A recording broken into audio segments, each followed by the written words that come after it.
Hi, this is Scott Garibay, and today we're going to talk about Dungeons & Dragons 5th edition, and we're going to talk about an incoming tsunami of female players. Actually, so a massive increase in females playing Dungeons & Dragons compared to males playing Dungeons & Dragons, and how we're going to arrive there. So it's really fascinating. So, I think a lot of us look at Dungeons and Dragons, and in the 70s, 80s, and 90s, I would say the 70s, let's just say 70s and 80s, right? There really wasn't when it came to equality in playing, we just weren't seeing what we should see, right? Like, basically, we still had, in the 70s and 80s, we were still dealing with, female bikini armor. Like, that's not inviting to women, right? To say, hey, look at this male, figure. He's completely clad in armor, and you're female, and you get armor that looks like a bikini. Women were not really lining up to play the game, right? So we had a rough start in Dungeons and Dragons, and it really did not invite men and women into the game at an equal rate. Now, in the 90s, we started fixing that. In the 2000s, I think it was pretty much fully fixed. And right now, we're in an amazing space. In the 2020s, get this, we're at a 60-40 split already, where 60% of Dungeons & Dragons players are male and 40% are female. That's already been reported. That was reported months ago by Wizards of the Coast, right? But there's a new dramatic change in American culture that is going to dramatically change Dungeons and Dragons. So here we go, and a lot of people are concerned and thinking this might not be a good change.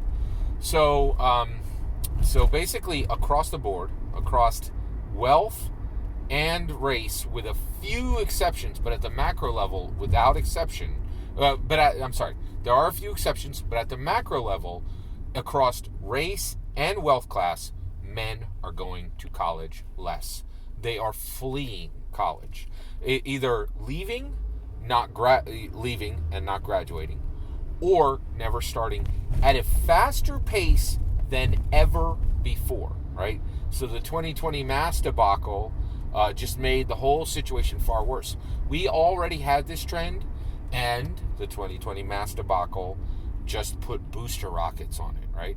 And so they were talking about it on the Slate Political Gabfest, and they were talking about multiple. This information just came out in like a study, and literally hundreds of news sources covered it, right? Because they were like, "Oh boy, this could get real bad," right? And it could definitely get bad. But Dungeons and Dragons is going to benefit from it. This is a really strange thing. Society suffers. D&D surges forward on the coasting wave of society's ails. It's really strange, right? So here's the thing. Slate Political Gabfest put out this fact. They said, right now, today, there are 1 million less men in college, right, than there were 5 years ago. That is astounding. That is an astounding number, right? And actually, no, from what I've seen, no one is applauding this, right? No one is like, "Oh, this is great." Like, everybody's like, "Ugh, this looks a little bad," right? And one of the things that's even stranger about it is this is accelerated among white males more than any other race, right? Which is like, people are like, "Wow, that's surprising," right? So now here's the kicker, right? Where does Dungeons & Dragons land? Well, Dungeons & Dragons is about to fix its gender difference problem right quick, and in a very unexpected, very unusual way, right? So how does this address Dungeons & Dragons male-female in disproportion, right? Well, the problem is, many people looked at the 70s and 80s and said, hey, this game was written by white males and attracted a whole bunch of white males. Well, that problem is about to stop, right? Why would the problem stop? Well, here's the issue.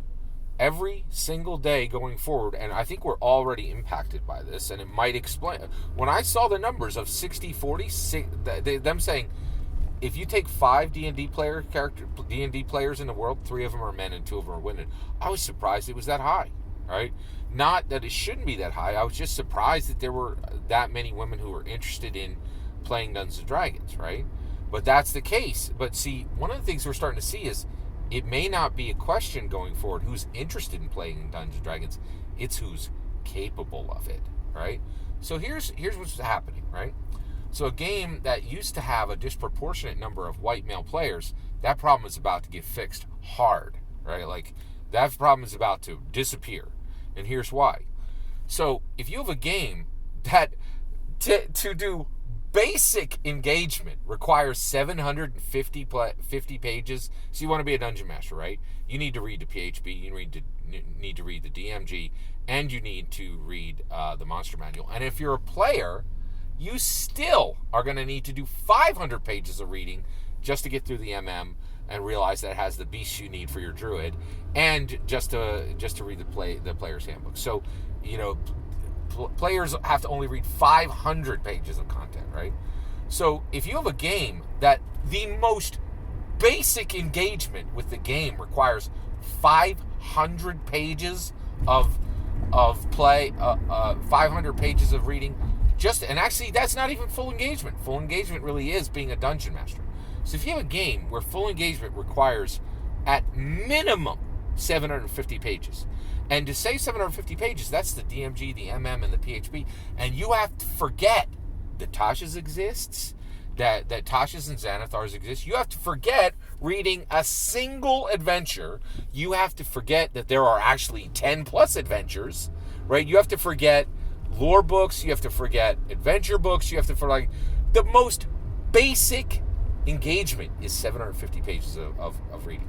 The reality is most dungeon masters end up reading 1,000 to 5,000 pages. You know who likes to read 1,000 to 5,000 pages? People who went to college. And who are increasingly not going to be appreciate a game that requires 1,000, that really is calling for 1,000 to 5,000 pages of reading? People who didn't go to college, right?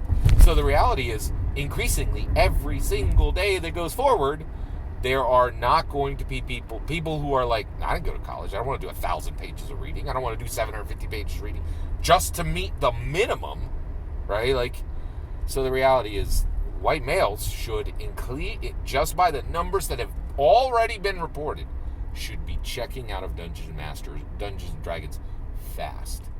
And then the proportion of women will grow, not because the number of women are growing, but just because there's less men who are capable of reading, and actually, I think somebody who hasn't gone to college is capable of reading. I shouldn't say capable.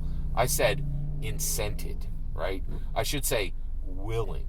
I could say desirous, right? When you spend your time not going to college, you do not become desirous, generally, of reading thousands of pages of content, right? So the gender difference in Dungeons & Dragons just got fixed. We just have to wait for it. And it's already happening, right? So probably within 2-3 years, we should be seeing 50-50. And honestly, we may end up at 70-30. Because not only is this trend happening, it's accelerating, right? So I think by 3 or 4 years from now, the gender balance issue that we had before will be obliterated, and we very well may have far more women playing Dungeons & Dragons than men, simply because the women have positioned themselves to be ready for a game that calls for 1,000 to 5,000 pages of reading. It's fascinating. I think we definitely wanted an equal gender split. I'm not sure we wanted to get it this way. That's my thought. What do you think?